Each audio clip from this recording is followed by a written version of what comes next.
সামনে আমি পায়েল কিচেনে থেকে চলে এলাম। তো আজকে আবার নতুন রেসিপি তোমাদের সঙ্গে আমি শেয়ার করব। তো আজকে আমি করব ডালের বড়া করে ঝোল, আলু দিয়ে মাখা মাখা একটু ঝোল করব। তো এখানে আমি মটর ডাল রাত্রে ভিজিয়ে রেখেছিলাম, এর সঙ্গে কাঁচা লঙ্কা নিয়ে নিয়েছি। তো এখানে এই ঝোল করার জন্য যে উপকরণ লাগবে সেই উপকরণগুলো আমি নিয়ে নিয়েছি। তো এখানে নিয়ে নিয়েছি আলু কেটে নিয়েছি, দুটো বড় সাইজের আলু নিয়েছি। এখানে নিয়েছি আমি পরিমাণ মতো পেঁয়াজ, এখানে নিয়ে নিয়েছি একটু টমেটো নিয়েছি, এখানে নিয়েছি আদা রসুন, এখানে হলুদ লঙ্কা আছে, হলুদ লঙ্কার গুঁড়ো, এখানে আছে জিরে গুঁড়ো, এখানে আছে ধনে গুঁড়ো, এখানে ফোড়নে দেওয়ার জন্য আমি এখানে কালো জিরে নিয়ে নিয়েছি আর নিয়েছি একটা তেজপাতা। তো আমি কিভাবে কি বানাই তো তোমাদের সঙ্গে আমি শেয়ার করব।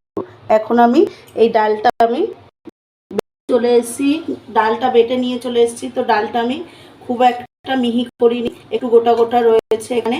তো এখন আমি এই ডালটা ভালো করে মাখিয়ে নেব। তো মাখানোর জন্য এখানে প্রথমেই আমি দিয়ে দেবো এখানে লবণ আর একটু হলুদ। লবণটা একটু বেশি লাগবে, লবণ দিয়ে দিলাম। তো এখানে এখন দিয়ে দেবো আমি একটু চালের গুঁড়ি। তো আপনারা চাইলে এটা দিতেও পারেন, আবার নাও দিতে পারেন। তো আমি এখানে লাগবে, যেহেতু আমি অল্প একটু দেবো ক্রিস্পি হওয়ার জন্য, তো দিয়ে দিলাম একটু চালের গুঁড়ি। দেখুন একটু চালের গুঁড়ি দিয়ে দিয়েছি। মধ্যে দিয়ে দেবো এখন আমি একটু পরিমাণ মতো চিনি। তো দিয়ে এটা ভালোভাবে আমি এটা মাখিয়ে নেব। তো এটা আমি ভালোভাবে মাখিয়ে নিচ্ছি। দেখুন বন্ধুরা, এরকমভাবে ভালো করে খাতে হবে। তো এর মধ্যে আমি দুটো কাঁচা লঙ্কা দিয়ে ভালো করে এটা পেস্ট করে নিয়েছি। দেখুন এইভাবে মাখাতে হবে ডালটা। এটা যতটা ভালো মাখা হবে তত এটা টেস্টি হবে। তো চাইলে এর মধ্যে অনেকে পেঁয়াজ কুচি দিতে পারেন, যেহেতু আমি এটা বড়া করব, বড়া করে ঝোল করব, তার জন্য এখানে আমি পেঁয়াজ কুচি দিচ্ছি না। তো দেখুন এইভাবে পুরোটা আমি মাখিয়ে নিয়েছি। তো আরও কিছুক্ষণ ধরে এটা আমি মাখিয়ে নেব। তো এখন এটা কিছুক্ষণের জন্য আমি এটা রেখে দেব। যেহেতু চিনিটা দিয়েছি, একটু রেখে দিলে চিনিটা মেল্ট হয়ে যাবে, এতে খুব ভালো হবে। এখানে আমি আগে থেকে একটা ফ্রাই প্যান বসিয়ে দিয়েছি। তো ফ্রাই প্যানটা গরম হয়ে গেছে। তো এখন আমি দিয়ে দেবো পরিমাণ মতো সাদা তেল। তো এখানে আমি দিয়ে দিলাম সাদা তেল। তো কোনো ভাজাভুজিতেই সাদা তেল ভালো যায়, তো এখানে আমি দিয়ে দিয়েছি সাদা তেল। তো এখন আমি বড়াগুলো আস্তে আস্তে এই তেলের মধ্যে দিয়ে দেবো। তো আমি একটু তেলটা ঘুরিয়ে নিলাম যাতে ফ্রাই প্যানে সব জায়গায় লাগে। তো আমি এরকম ছোট ছোট শেপে এখানে বড়াগুলো ভেজে নেব। তো এটা খুব বেশি জাল দিলে পুড়ে যাবে, তো আমি এটা কম আঁচেই রাখবো গ্যাসের ফ্লেমটা। দেখুন আমি এরকমভাবে ছোট ছোট করে শেপ দিয়ে এগুলো বানিয়ে নিচ্ছি। ছোট ছোট শেপ দিলে এটা বড়াটা বেশ ভালো দেখতেও লাগে, খেতেও ভালো হয়। বেশি বড় করলে আমার কাছে ভালো লাগে না, আপনাদের কাছেও তো ভালো লাগতে পারে। তো আমার বাড়িতে আমি এরকমভাবে এই বড়াটা ভাজি বা ঝোল করি। এটা গরম ভাতেও খুব সুন্দর খেতে লাগে। এই বড়াটা শুধু গরম ভাত দিয়েও খেতে ভালো লাগবে। এরকমভাবে আমি সবগুলো ছেড়ে দিয়েছি। তো আরও কিছুটা আমি এখানে দিয়ে দিচ্ছি। দেখুন তো এইভাবে ছোট ছোট করে শেপে আমি দিয়ে দিচ্ছি। সবগুলো আমি দিয়ে দিচ্ছি বন্ধুরা। তো আরও কিছুক্ষণ এটা ভাজতে সময় দিতে হবে। এটা খুন্তির সাহায্যে আস্তে আস্তে বড়াগুলো একটু ফিরিয়ে দেবো। দেখুন এক পিঠ এরকম লাল লাল হয়ে গেছে।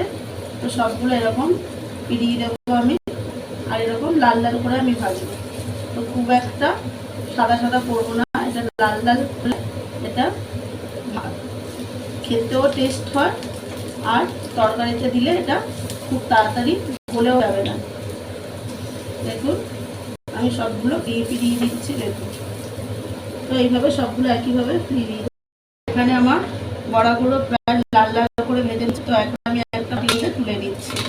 তো দেখুন সব বড়াগুলো আমি একইভাবে তুলে নিচ্ছি, একটু লাল করে যেহেতু ভেজেছি, তো এইগুলো আরেকটু লাল লাল করবো। তো এক পিঠগুলো আমার হয়ে গেছে কিছুটা, তো এখন এগুলো একটু আরেকটু লাল লাল করে আমি ভেজে নেব, যাতে এটা ভালোভাবে একটু সুন্দর একটা কালার আসে। তার জন্য আমি এরকম লাল লাল করে ভেজে দিচ্ছি। যেমন দেখুন এটা হয়ে গেছে, তো এটা আমি তুলে নিচ্ছি। সবগুলোকে এইভাবে ভেজে নেব। বন্ধুরা আমার বড়াগুলো সব ভাজা হয়ে গেছে, তো এখন আমি এই তেলের মধ্যে এখন আলুগুলো আমি ভেজে নেব। তো আলুগুলো আমি দিয়ে দিচ্ছি, দেখুন একটু লাল লাল করে আলুগুলো আমি ভেজে নেব। এখানে সব আলুগুলো দিয়ে দিলাম। তো এর মধ্যে এখন লবণ আর একটু হলুদ দিয়ে দেবো, দিয়ে দিচ্ছি একটু হলুদের গুঁড়ো। তো এখন দিয়ে দেবো একটু লবণ। তো এখানে একটু সামান্য লবণ দিয়ে এটা আমি ভেজে নেব। একটু নাড়াচাড়া দিয়ে এটা আমি ভেজে নেব। তো এর মধ্যে দিয়ে দেবো সামান্য পরিমাণ তেল। তো এখানে আমি সরষের তেল দিয়ে দিচ্ছি। তেল দিয়ে দিলাম, দিয়ে কিছুক্ষণ ভাজা হওয়ার জন্য রাখলাম। এখানে আমার আলুগুলো ভাজা হয়ে গেছে, তো এখন আমি একটা প্লেটের মধ্যে সব আলুগুলো তুলে নিচ্ছি। আমি একটু লাল লাল করে নিয়েছি আলুগুলো, তাহলে কি হবে এটা কষিয়ে দেওয়া যাবে। আমি আর এটাকে সিদ্ধ করবো, অনেকে সিদ্ধ করে নেয়, আমি এটা ভেজে নিলাম, নিয়ে কষে জল দিয়ে দিলে এটা ভালো মতো সিদ্ধ হয়ে যাবে। তো আমার আলুগুলো তোলা হয়ে গেছে, এখন লাল লাল করে আমি ভেজে নিয়েছি। একটা কড়াই বসিয়ে দিয়েছি, কড়াইয়ের মধ্যে দিয়ে দেবো কিছুটা পরিমাণ সর্ষের তেল। তো এখন আমি দিয়ে দেবো এখানে ফোড়নে কালো জিরে,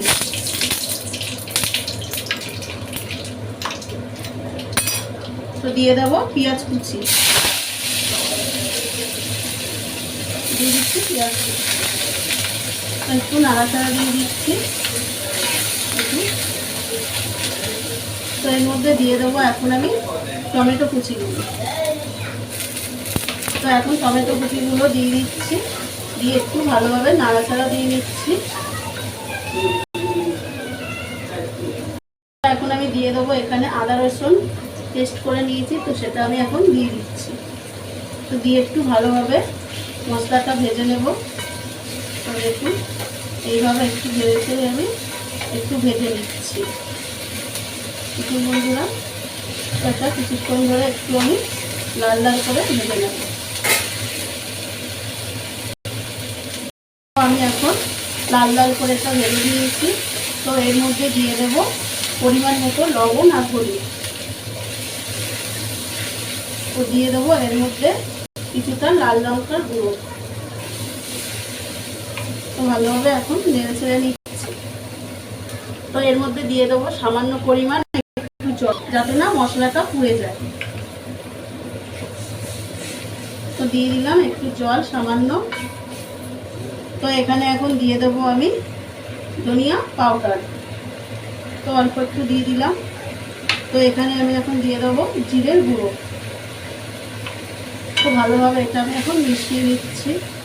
দেখুন বন্ধুরা এইভাবে ভালোভাবে মিশিয়ে নেব।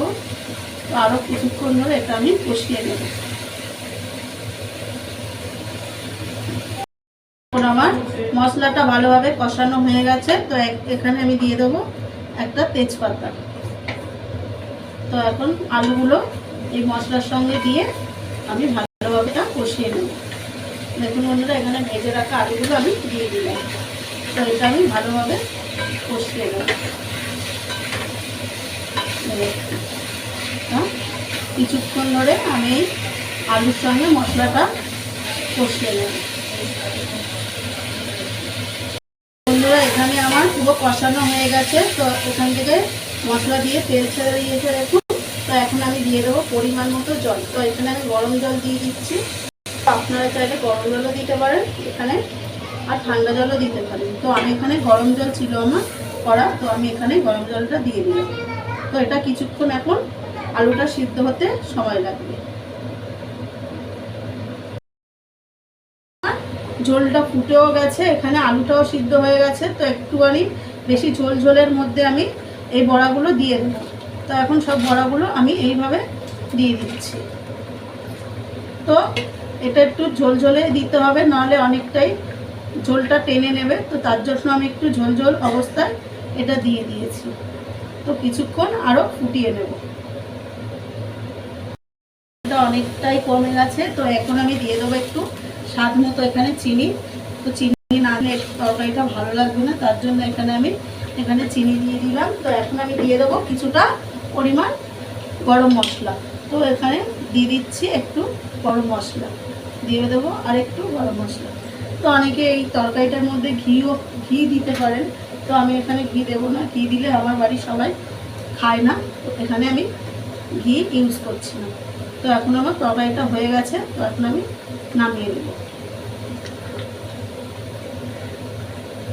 তো বন্ধুরা, এখানে আমি নামিয়ে নিয়েছি বড়ার ঝোলটা, ডালের বড়ার ঝোলটা। তো দেখুন কতটা শুরু হয়েছে। তো এটা রুটি দিয়েও ভালো লাগে, ভাত দিয়েও ভালো লাগে। তো চাইলে আপনারা এরকমভাবে বাড়িতেও বানাতে পারেন। আর আমার ভিডিওটি যদি আপনাদের কাছে ভালো লেগে থাকে, লাইক, কমেন্ট এবং শেয়ার। আর চ্যানেলের নতুন বন্ধু হয়ে থাকলে চ্যানেলটিকে সাবস্ক্রাইব করে দেবেন বন্ধুরা। ধন্যবাদ।